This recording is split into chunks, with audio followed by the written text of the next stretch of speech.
Dans cette vidéo, je vais te donner ma méthode pour obtenir rapidement plus de 1000 abonnés et c'est ce que j'ai fait sur 2 de mes chaînes et une troisième qui est en cours. En effet, la chaîne actuelle où tu regardes ce tutoriel, j'ai déjà plusieurs dizaines de milliers d'abonnés. J'ai une chaîne de podcast qui a été lancée il y a seulement quelques mois et qui se rapproche des 7000 abonnés. Et enfin, cette nouvelle chaîne qui vient tout juste d'être lancée où j'ai actuellement publié une seule et unique vidéo et tu peux le voir, il y a déjà plus de 300 abonnés. Alors bien évidemment, tu te doutes qu'il y a des méthodes, des principes à suivre et c'est tout ce que je vais te partager dans cette vidéo. Mais ce n'est pas tout. Avoir les 1000 abonnés te permettra, entre autres, d'accéder au YouTube Partenaire Programme et donc de pouvoir commencer à monétiser tes vidéos et donc générer de l'argent sur YouTube. Mais attention, il est important de préciser qu'il faudra remplir 2 conditions. Oui, les 1000 abonnés, ce que je vais t'expliquer ici, mais également avoir 4000 heures de visionnage sur ta chaîne. Donc premièrement, je vais me connecter à ma chaîne. Attention, c'est important de recharger la page. Tu dois vérifier un petit peu tout. Sur Internet, beaucoup de personnes racontent malheureusement n'importe quoi. Une fois qu'on est connecté, on se rend bien compte qu'il y a des pics. Qu'est-ce que c'est que ces pics ? Eh bien, c'est à chaque fois que je publie une vidéo. Et ça, tu vas le retrouver sur la dernière chaîne que j'ai lancée, qui est tout de suite à 300 et quelques abonnés. Eh bien, c'est exactement le même schéma et le même principe que je vais suivre. En effet, chaque semaine, je publie ici une vidéo. Et à chaque fois, on voit que ça fait un pic de vues, mais pas que, ça fait aussi un pic d'abonnés. Si tu regardes ici, j'ai pris 217 abonnés sur une seule vidéo. Ici, plus de 212 et ici, plus de 220. À chaque fois, je répète toujours le même principe, la même méthode. Regarde donc ici la chaîne que j'ai lancée il y a tout juste une semaine. En effet, avant, il n'y avait rien du tout. Et là, bam, première publication, déjà 194 abonnés. Et si on regarde aujourd'hui, elle est à 341. Si je clique sur voir en temps réel, on voit que cela ne fait qu'augmenter. Alors tu dois te demander, mais comment est-ce qu'il fait? Quels sont les principes qu'il suit? Et tout ça, c'est ce que je t'explique maintenant. Tout va devenir beaucoup plus clair lorsque je vais te montrer les statistiques de cette troisième chaîne YouTube. Ici, la chaîne, elle s'appelle Podcast YouTube Business. Et sur cette chaîne, je partage les résultats des membres de mon accompagnement. Ceux qui me suivent, qui appliquent mes méthodes à la lettre et qui viennent nous présenter leurs résultats. Ce qu'il faut comprendre avant tout, c'est que YouTube est un marché. D'un côté, on a des spectateurs qui souhaitent visionner un certain type de contenu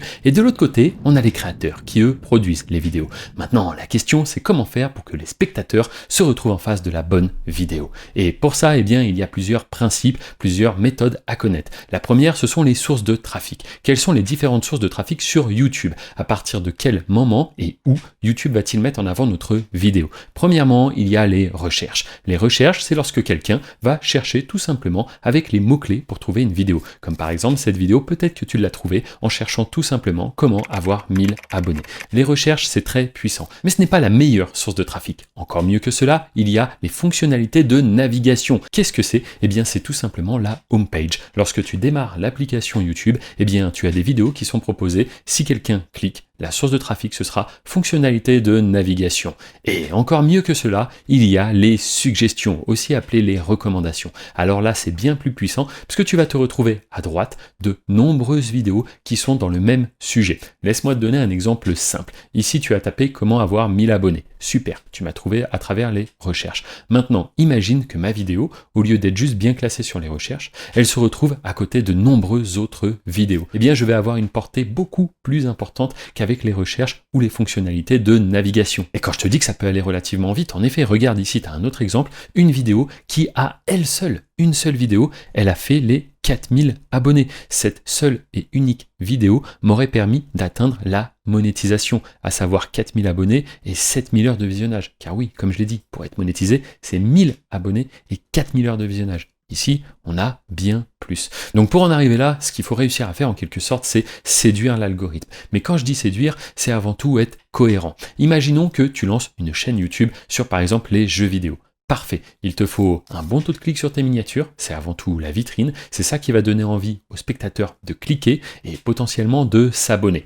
Enfin, il faut une bonne vidéo. Pareil, dans la vidéo, tu peux faire des call to action. Exemple, je vais en faire un juste ici. Si tu souhaites que je t'accompagne et que je t'aide à scaler, à grossir sur YouTube pour même réussir à générer tes premiers revenus et pourquoi pas même vivre de YouTube, regarde, je vais par exemple te montrer une autre chaîne juste ici qui, elle, ne se rapproche pas des 1000 abonnés mais plutôt du million d'abonnés. En effet, si je clique sur voir en temps réel, on voit ici que cette chaîne ne fait que gagner des abonnés. Elle va très bientôt arriver au million d'abonnés. Et en parlant maintenant de millions d'abonnés, tu peux voir derrière moi les nombreuses récompenses YouTube. Oui, en effet, ça fait plus de 13 ans que je travaille sur cette plateforme. Donc crois-moi, je connais l'ensemble des problématiques que tu vas rencontrer en tant que débutant. Et si tu souhaites vraiment aller de l'avant et réussir à générer tes premiers revenus sur YouTube, parce que oui, sur YouTube, ce n'est plus un secret, mais tu le sais, on le sait tous, on peut faire de l'argent. Et d'ailleurs, je vais te montrer une fois de plus en étant totalement transparent, cette chaîne qui approche le million d'abonnés, eh bien regarde les revenus qu'elle arrive à générer. Elle fait des journées parfois à 371 €,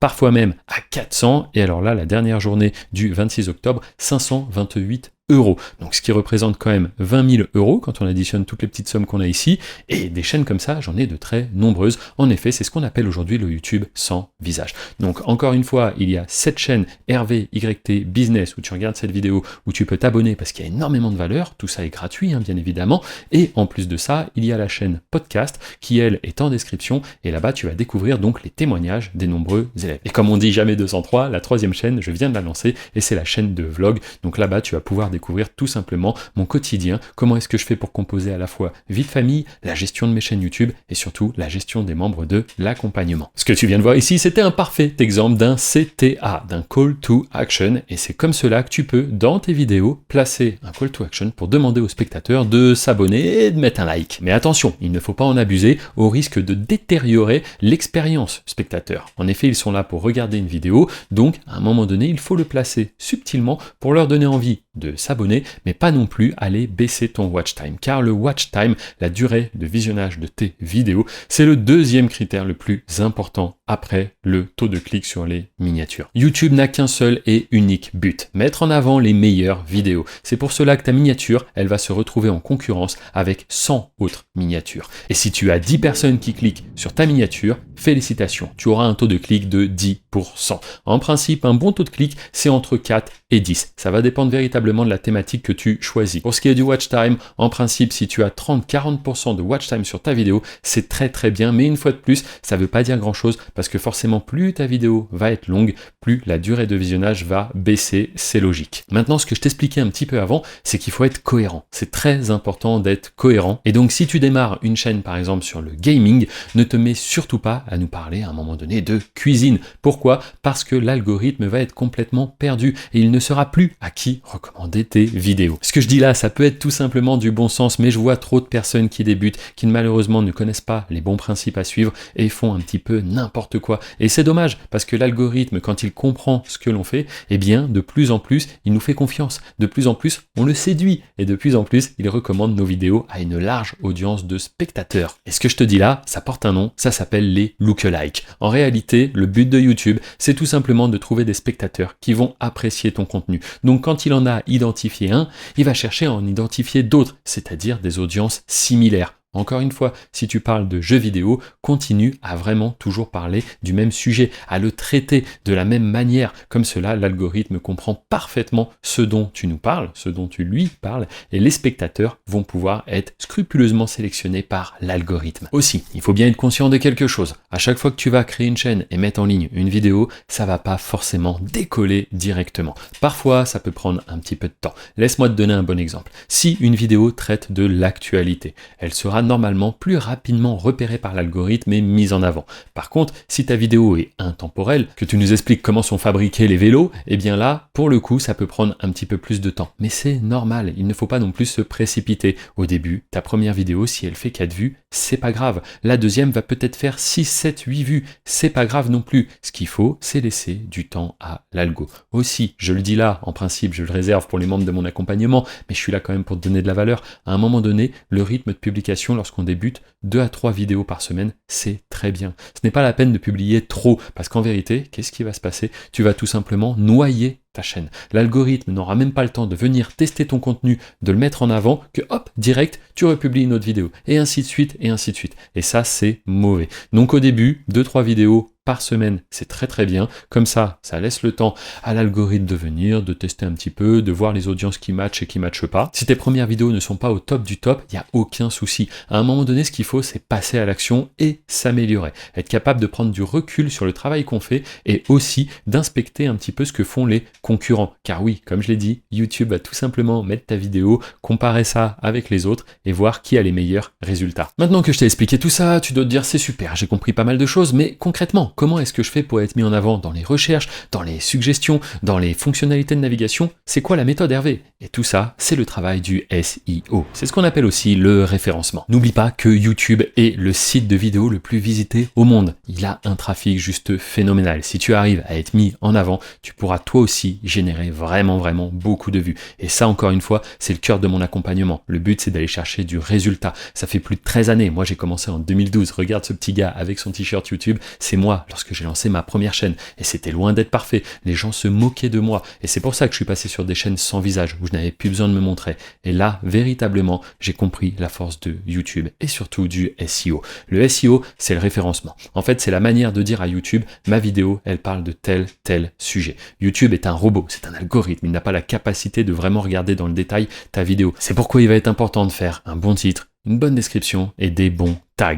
Et encore une fois, on ne te demande pas de réinventer la roue. Chaque jour, des milliers de personnes publient des vidéos sur la plateforme. Et toi, ce que tu vas faire, c'est tout simplement t'appuyer sur ces personnes, regarder les résultats qu'ils ont. En fait, on pourrait presque dire que ces gens-là font des crash tests pour nous. C'est eux qui essayent et qui échouent. Et nous, tout ce qu'on va faire, c'est venir regarder comme ça et voir ce qui fonctionne, le prendre, le répliquer, l'améliorer. C'est véritablement un business où il faut être capable d'analyser efficacement ce que font les autres et de s'appuyer dessus. Ça ne demande aucune compétence exceptionnelle, il faut juste être malin et surtout, c'est un business à clé. Il faut connaître les bonnes méthodes et surtout être capable de débloquer les nombreuses problématiques, les nombreuses situations que tu vas rencontrer et crois-moi, tu vas en rencontrer beaucoup. Le truc, c'est que si tu n'as pas quelqu'un qui t'accompagne, si tu te retrouves face au premier mur et que tu abandonnes, eh bien malheureusement, ça ne va rien donner. Par contre, si tu es accompagné sérieusement et que tu sais répliquer quand on t'explique une méthode, alors à ce moment-là, oui, crois-moi, tu vas aller chercher des très gros résultats. Et tout comme moi, YouTube a littéralement changé ma vie. Aujourd'hui, je suis libre, je peux voyager avec ma famille, mes amis, quand je veux, où je veux. Et bien pour de nombreuses personnes